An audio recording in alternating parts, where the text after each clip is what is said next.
As a Christian, it drives me crazy to listen to the dialogues and the discussions about public policy. The first thing that really bothers me about it is that thinking Christians are seemingly not involved or not involved very much. And we were commissioned by Christ to disciple nations. It involves changing social institutions.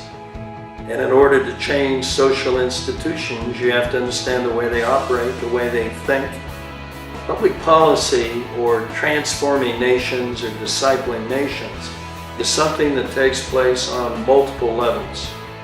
What we advocate is that transformation comes from the bottom up and the inside out. The world system, which is what we are trying to bring some sense to, in terms of challenging its presuppositions. The world system says change comes from the top down and the outside in.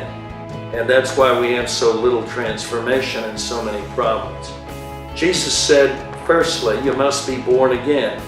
In other words, internal transformation precedes any kind of external pressure or external laws to bring change.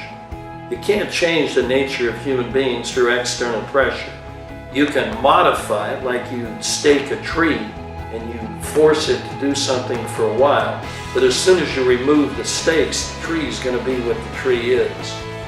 Transformation has got to begin internal, and it's got to begin on the bottom. Leadership comes from the top down, but real transformation comes from the bottom up and the inside out.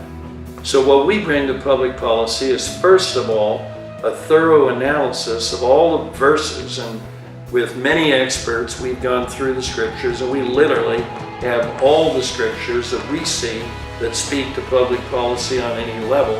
And then the question is taking those biblical principles and extrapolating, extruding, pulling out from biblical law the reasoning process behind that law and beginning to apply that into current public policy. We want to bring sustainable freedom and sustainable prosperity to as many people on this planet as is possible, and the maximization of freedom.